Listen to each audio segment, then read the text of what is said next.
दोस्तों, स्वागत है आपका हमारे चैनल की एक बिल्कुल फ्रेश वीडियो में।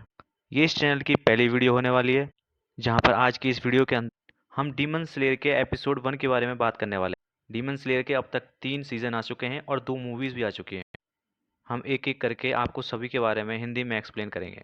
तो आइए आज की इस वीडियो को बिना देरी के शुरू करते हैं। दोस्तों, वीडियो को लास्ट तक देखना और लाइक, शेयर एंड सब्सक्राइब जरूर करना। इस कहानी की शुरुआत में हमें दिखाया जाता है कि एक लड़का एक जख्मी लड़की को अपनी पीठ पर लादे हुए भाग रहा है और ज़ोर ज़ोर से चिल्ला रहा है कि ऐसा कैसे हो गया, ऐसा कैसे हो गया। नेज़ुको, तुम मरना मत, मैं तुम्हें बचा लूँगा, तुम्हारा बड़ा भाई तुम्हें बचा लेगा। इससे ये पता चलता है कि वह लड़की उसकी बहन है। इसके बाद एक फ्लैशबैक दिखाया जाता है और उसकी माँ उसे कहती है, तांजीरो, आज तुम्हारा जाना सुरक्षित नहीं है, आज बहुत बर्फ़ पड़ रही है। तांजीरो कहता है कि वह चाहता है कि न्यू ईयर पर वह सभी लोग पेट भर कर और अच्छा खाना खाएं, इसलिए उसे जाना होगा, सारे चारकोल बेच के आने होंगे। तभी उसकी छोटी बहन हनाको और उसका छोटा भाई शिगरू वहाँ पर आ जाते हैं और वह भी उसके साथ जाने की ज़िद करते हैं, पर उसकी माँ उसे जाने से मना कर देती है। इसके बाद तांजीरो उन्हें मना करता है और कहता है कि जब वह आएगा तो उनके लिए बहुत सारी गुडीज़ लेके आएगा और उन्हें कहानी भी सुनाएगा। इसके बाद उसका छोटा भाई रोकुतो वहाँ आता है और वह रोकुतो से कहता है कि तुम जितनी हो सके उतनी लकड़ी काट लेना। इसके बाद वह सभी को बाय कह के वहाँ से जाने लगता है। तभी नेज़ुको उसके सामने आती है और कहती है कि उसने रोकुतो को सुला दिया है, अगर वह जागता तो वह तुम्हारे साथ जाने की ज़िद करता। पिताजी के मरने के बाद वह उन्हें बहुत याद करता है और सभी तुम्हें बहुत पसंद करते हैं। इसके बाद तांजीरो वहाँ से जाने लगता है और तांजीरो सोचता है कि हमारी ज़िंदगी आसान नहीं है, फिर भी हम बहुत खुश हैं। वह कहता है कि ज़िंदगी कभी भी बदल सकती है, कभी बहुत धूप है तो कभी बर्फ़। और वह कहता है जब भी खुशियाँ बर्बाद होती हैं तो वहाँ खून की खुशबू होती है। इसके बाद हमें एक गांव दिखाया जाता है। गांव में एक ओल्ड लेडी तांजीरो को देखकर कहती है कि उसे उम्मीद नहीं थी कि इतनी ख़राब मौसम में भी वह नीचे आएगा। और वह ओल्ड लेडी से पूछता है क्या आपके पास चारकोल हैं। इसके बाद सभी गांव वाले उसे चारकोल लेने के लिए उसे बोलते हैं। तभी वहाँ एक आदमी आता है और वह उससे मदद मांगते हुए कहता है कि प्लीज़ मेरी मदद करो, ये प्लेट टूट गई है और इसका इल्ज़ाम मेरे सर पर आ गया है। तुम इसे सूंघ कर पता लगाओ कि ये काम किसने किया है।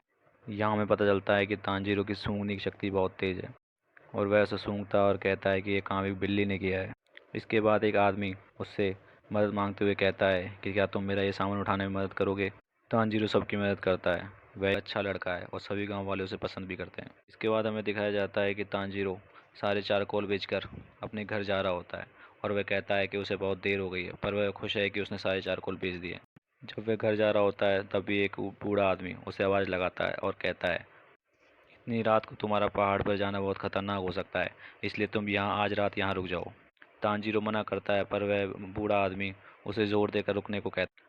तांजीरो रात को वहाँ रुकता है, खाना खाता है। उसके बाद बूढ़े व्यक्ति को धन्यवाद कहने के बाद वह पूछता है कि ये ग्रैंडेड सबूरो, ये डीमन क्या है। बूढ़ा व्यक्ति कहता है इंसान को खाने वाले डीमन हमेशा रात में घूमते हैं, इसलिए तुम्हें रात में बाहर नहीं निकलना चाहिए।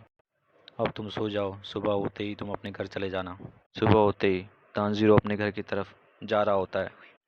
तभी उसे खून की खुशबू आने लगती है और वह घबरा कर अपने घर की ओर भागता है और वह देखता है कि नेज़ुको और उसका छोटा भाई और उसकी सारी फैमिली को किसी ने मार दिया है। सबको ऐसे देखकर तांजीरो रोने लगता है। तभी वह देखता है कि नेज़ुको अभी थोड़ी गर्म है, इसका मतलब वह जिंदा है, उसे वह बचा सकता है। वह नेज़ुको को लेकर भागने लगता है। वो भागते हुए सोचता है कि ये काम किसने किया होगा, क्या यह भालू था या कोई जंगली जानवर। वह सोचता है कि नेज़ुको को जल्दी से डॉक्टर के पास ले जाएगा तो वह बच जाएगी।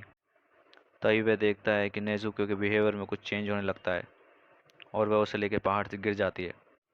नेज़ुको अचानक से उस पर हमला कर देती है और वह देखता है कि नेज़ुको एक डीमन बन चुकी है। और वह ये सोचता है कि ये सब नेज़ुको ने नहीं किया, क्योंकि वहाँ उसने जो खुशबू महसूस की वो नेज़ुको की नहीं थी। और वह देखता है कि नेज़ुको का शरीर एकदम से बढ़ने लगा, उसकी ताकत बढ़ने लगी है। नेज़ुको तांजीरो पर हमला करते हुए रोने लगती है। तभी वहाँ पर एक आदमी आता है। वह नेज़ुको पर तलवार से हमला करता है, पर तांजीरो नेज़ुको को बचा लेता है। वह आदमी और कोई नहीं, एक डीमन हंटर होता है। डीमन हंटर उससे पूछता है कि तुम इस डीमन को क्यों बचा रहे हो। तांजीरो कहता है कि वह मेरी छोटी बहन है। डीमन हंटर कहता है कि अब तुम्हारी बहन नहीं रही, अब ये एक डीमन बन चुकी है। डीमन हंटर कहता है कि मेरा काम डीमंस को मारना है। तांजीरो कहता है कि नेजुको ने किसी को भी नहीं मारा है, उसकी फैमिली मरी, वहाँ उसने किसी और की खुशबू महसूस करी थी। डीमन हंटर कहता है कि नेजुको के ब्लड में डीमन का ब्लड मिल गया होगा, इसलिए वह डीमन बन गई। इसी प्रकार से वे अपनी संख्या को बढ़ाते हैं। तांजीरो कहता है कि वह नाजुको को सही कर देगा। डीमन हंटर कहता है कि एक बार किसी के डीमन बन जाने के बाद वह ठीक नहीं हो सकता। इसके बाद डीमन हंटर नेजुको को मारने लगता है। तब तांजीरो उसे विनती करता है कि वह उसे ना मारे। यह देख के डीमन हंटर और गुस्सा हो जाता है। वह कहता है कि तुम जैसा कमज़ोर व्यक्ति कैसे अपनी बहन को ठीक कर पाएगा, कैसे अपनी फैमिली का बदला ले पाएगा। कमज़ोर आदमी को चुनाव का कोई मौका नहीं मिलता। डीमन हंटर सोचता है कि वह अगर एक दिन पहले यहाँ पहुँच गया होता तो तांजीरो की फैमिली को बचा लेता। ऐसा कुछ ना होता, तांजीरो की फैमिली ना मरती। पर अब समय में पीछे नहीं जाया जा सकता। तभी डीमन हंटर नेजुको पर हमला करता है। यह देख के तांजीरो को गुस्सा आता है और वह एक पत्थर डीमन हंटर की तरफ फेंकता है और एक कुल्हाड़ी लेकर सीधा डीमन हंटर की तरफ हमला कर देता है। डीमन हंटर उसे एक ही बार में बेहोश कर देता है। तभी वह ऊपर की ओर देखता है और एक कुल्हाड़ी उसकी ओर आती है और वह चौंक जाता है ये देखकर। तभी वह सोचता है कि ये पत्थर फेंकने के बाद तांजीरो ने ये कुल्हाड़ी हवा में फेंकी होगी। अगर उसका ध्यान न जाता तो ये कुल्हाड़ी उसके सर पर लग जाती और वह मर जाता। तभी नेजुको डीमन हंटर पर हमला करती है और तांजीरो को बचाने लगती है। ये देखकर डीमन हंटर और चौंक जाता है।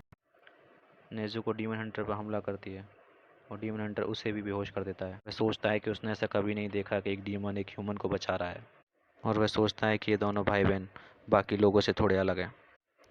तभी हमें तांजीरो की मेमोरीज में दिखाया जाता है कि उसकी माँ उसे कह रही है नेजुको का ध्यान रखना। तभी तांजीरो होश में आता है और वह देखता है कि नेजुको उसके पास है। डीमन हंटर भी वहीं खड़ा था। डीमन हंटर तांजीरो को माउंट सिगरी पर साकोंजी रुकादे के पास भेजता है और कहता है कि उनसे कहना कि तुम्हें गिया तोमियोका ने भेजा है। यहाँ हमें पता चलता है कि उस डीमन हंटर का नाम गिया तोमियोका है। वह कहता है कि तुम अपनी बहन को कभी धूप में मत निकलने देना। इतना कहकर वह वहाँ से चला जाता है। इसके बाद तांजीरो अपनी सभी फैमिलियों को दफनाता है, उनके लिए प्रार्थना करता है और नेजुको को लेकर वहाँ से चला जाता है। और इस तरीके से डीमन स्लेयर का एपिसोड 1 एंड होता है।